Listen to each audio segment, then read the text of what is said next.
So I'm not special or anything, but I was able to sell over $30,000 by my third month selling on Amazon. So what I'm going to do in this video is to show you exactly what it actually takes to sell $30,000 worth of products. How do you find products originally? How big of a store did I have? How do I analyze these products after? How do I automate the whole thing? When did I get my VA? All those kind of questions you probably have, because you probably think 30K a month is crazy in revenue, but it's really not. It's literally the same exact thing I did in my first month, just tripled. Same exact system, same exact everything. Nothing changed. I just inputted more money. I'm going to go over all of that stuff right here. And if you don't believe me, well, here's my very first month selling on Amazon. April 1st, May 1st, nothing. First month, 10K, $10,263. This is my, see that month from April 1st to May 1st, May 1st to June 1st. Then we go from June 1st to July 1st, 16K. Then we go from July 1st to August 1st, $33,664. That is my third month selling on Amazon, third full month. So I know how to get to 30K fast. I know how to get to 100K fast. I know how to scale your Amazon business with systems properly, the sustainable way. So that's what I'm going to show you how to do in this video. And if you still don't believe me, well, let's just pull up our seller board here so we can go over some products as well that was also being sold. So as you can see here, again, same thing we just went over, May 1st. We can also switch it over to May to June. Let it update in real time. There's that 10,000. We'll go from June to July.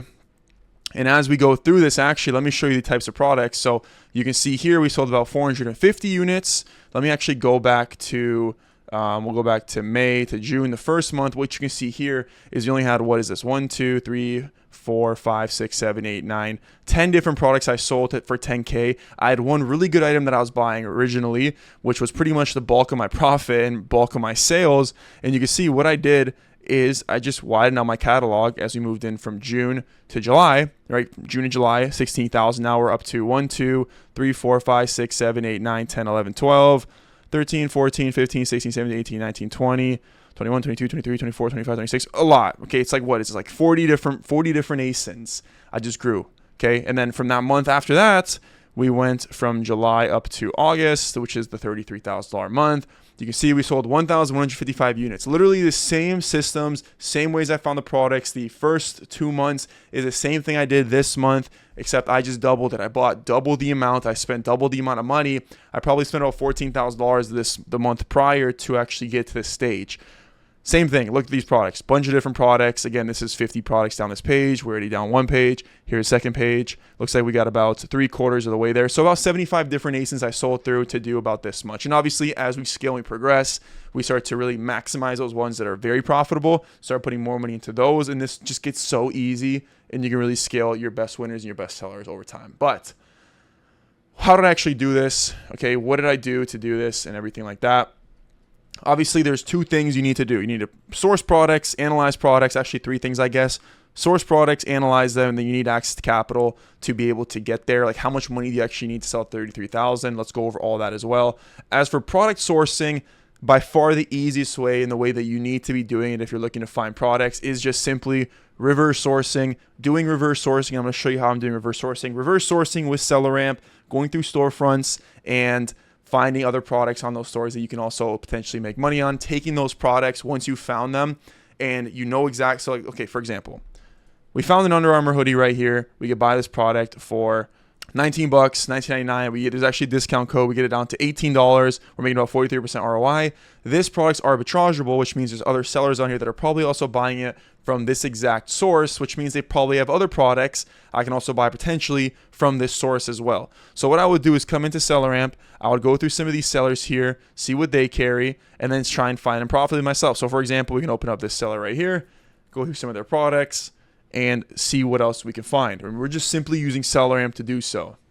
I can see what brands they have: Nike, Adidas, Under Armour. Now, if you're brand new, you're going to be gated in all these, so we're not going to look into these. Let's find a seller that might have, other niches, other products that we can potentially look into that, you might be able to sell. So Funko, Bath & Body Works, Sephora. Here's some categories and brands we can try. So what I'm essentially doing as I'm going down this list is looking over at this graph right here, and I'm just seeing what looks potential, right? What looks promising. So this looks somewhat flat.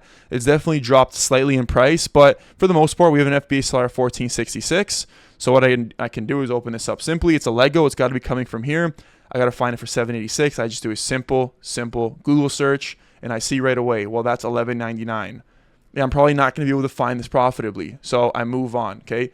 what you got to train yourself when you're sourcing. This is huge. How many products can you look at per hour? The more products per hour you can look at, the more products you're going to find. Now, obviously, you got to be doing it in an efficient way, in a way where you're actually, looking everywhere, but you have to be able to do it quick, which this sounds stupid, but the better the computer you have, the easier this is going to be. You need to have a solid computer when you're doing sourcing, because we use softwares, we go back and forth, we're going through listings and products, and you got to be able to do it efficiently. Okay, so I'm looking at products. I see this one right here is up on an uptrend. There could be some potential here to find this product. So what I would do is click into it. Same thing. Where can I buy it? How much money do I need to find it? If it looks like I've already found it in the past, I see $20. I do a simple Google search, and I'm trying to find it profitably. Okay, where can I find it? It looks like it's coming from their website. Click into it. Looks like it's the red color. Is this the same product? Now we got to really verify. Fuel for fans, large fuel for fans. Okay, $14.75. Well, it looks like this one might be profitable, but now you got to be really, really careful, because we have to analyze it. Because look, in the past, it was actually very low. So what happens if we come back to these low prices? Well, we could be screwed. So like, this is where analysis comes in. So we find an opportunity, it works, but now we got to reanalyze it. So when we analyze it, we open up the Amazon listing and take a look at the Keep It chart here. We could also probably throw some coupons on this website as well to make this for even cheaper. But let's just say we're paying $14.75, and for the heck of it, let's give ourselves a 10% discount, because pretty much every website will give you some sort of discount like that. Maybe even a higher one here. We would use our software to throw it in and see how cheap we can get it for. But with a 10% discount, we're looking at $13.28. Good ROI. Everything looks good there. But we got to be careful, because it looks like we're on a major price spike. However, this exact moment, it might not be a bad idea to buy some of these and send them in and start selling through, because the offer count is coming down. We just got to realize that this could always happen, right? We could eventually come back down to $20, $27. And let's see what happens if that happens, right? If we come down to $27, we're really not profitable anymore. So a whole thing about analysis is comparing your risk to reward, right? Our reward here is pretty good at $33.69. I mean, we're making good money, which is where the current buy box is. But according to past trends, it seems like we've been at a point where it's been $27 before, which again isn't bad, because we're still not losing money. This is not ideal by any means. I wouldn't pay $13 to make $256. But if this is my worst case scenario, then that's a pretty good worst case scenario, right? I mean, you're not losing money. What you don't want is to be losing money, obviously. So we can see that before it was $12.50, which would make this a massive loss. So this product might be extremely risky for us to purchase. At least go deep on, right? We don't ever want to be buying a ton of units. And this goes back to my whole system of having sustainable approaches, making sure you're not putting yourselves in situations like this. What I like to call this rule is a 90% RTR, okay? You want to be 90% risk to reward in your favor whenever you're sourcing and analyzing products. This, it's hard to tell, because it definitely looks like this is probably going to start turning up again here, because right now it is so extremely profitable at that 60% mark. So more sellers are going to be catching on to it, buying it, and we're going to start seeing this start to probably come back down as offer count comes up. But in the meantime, if it's me buying this product, don't do this, because you're going to see this video and other people are going to see it as well. But if I was just finding this product right now fresh, I would say I could buy maybe 10 units and be okay. Worst case, I probably break even on this product as it's coming down. Best case, I make some money in this $132 worth of spend, right? 10 times 32, 10 times 13, $132 worth of spend. That's all it is. It's only $132 of my spend, and that's how you have to treat it. You cannot get attached to these products with a sustainable model. You just need to spend money, and that's going to equate to your revenue. Again, going back to what the seller board looked like, okay, on my numbers. It's just a matter of spending money. So that $132 is just 132 of the 14,000. But you do this method for long enough, you find so many products down this list. And then what I do here is I take this brand, Fuel for Fans, I go into Keepa, so I go to keepa.com, I go into data, I go to product finder, I come down here to brands, and I search Fuel for Fans. And now there's 2,000 potential listings. Now we got to filter this down a bit. We need to be throwing a couple offers, get your Amazon out of there, make sure it's actually selling. And now we look through maybe a list of 50 other products that might work. We just turn this one product into multiple potential products, okay? That is a sustainable approach of doing this. And that is how we're tracking down so many products. So that gets rid of tick number one, which is the sourcing aspect and the analysis aspect. Okay, another cheat sheet here for analysis if you want to go through this. Okay, typically when I'm reverse sourcing, this is what I'm asking myself. Is Amazon a listing? Yes. Okay, usually move on, but sometimes there's opportunities. But again, going back to that efficiency aspect of how many products you can look at per hour, typically we want to make sure they're not there. So, okay, hopefully they're not on the listing. Okay, is there a buy box? No. Same exact thing. Probably move on, especially as a new seller. But let's just say there is. Okay, typically we always wanted to be a buy box. Yes. Is it profitable? Okay, well, I don't know. Is it at the current price? It is profitable. So that's good. We get the check there. We can continue to move on. But now we got to really re-verify. Is it a variation listing? Yes. If it is, then go to the variations tab. Make sure that there is, reviews coming up. Good to go. If there's no variations, which most listings you look at probably won't have any, then you got to analyze the Keepa chart. Okay. Does it have a consistent buy box? Is there not a spike in offers? Is the sales rank consistent? Is a buy box split? So if we look at this item, well, it doesn't really meet that box. So it's very far from that 90% RTR we're looking for, right? It's very much tanked. Okay, the price is not stable. The offers is not stable. The only thing that's somewhat stable is the sales rank, which is good and all. But it's, if anything, it's like kind of bad because it's only selling 50 times a month. Okay, so like this goes back to that whole, what is your risk? What is your reward? How deep are you going? So if this was much more stable with a more stable offer count, I would probably go much deeper than just 10 units. But since it's not, I wouldn't ever go deeper than 10 units just in case worst thing does happen. Okay, and then obviously checking the buy box split. That's the other thing you want to do. But let's just say it does check out. You do end up buying the product. Your test buy, there's a couple ways you can look at it. Either how much are you spending on the total order? So I don't usually like to spend more than $300 on an original test buy.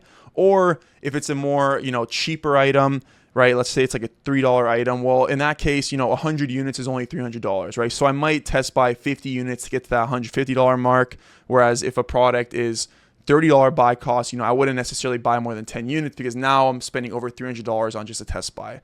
Those are the two ways you can really look at those test buys. That's how I always personally look at it. And that just seems to work the best for me.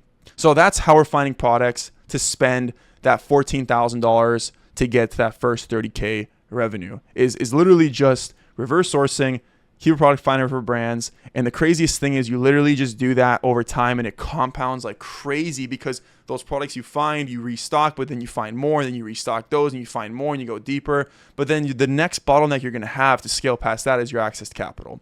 Okay, and I never recommend you go crazy with capital and just go start spending a ton of money that you don't have. What I recommend you do, whatever you have liquid, let's say you have $10,000 liquid or whatever, $10,000 in assets or something that you can back, what I would do is not spend more than that on any credit card. Okay, in case worse comes to worse, you got to be careful. Don't be over leveraging money that you don't have.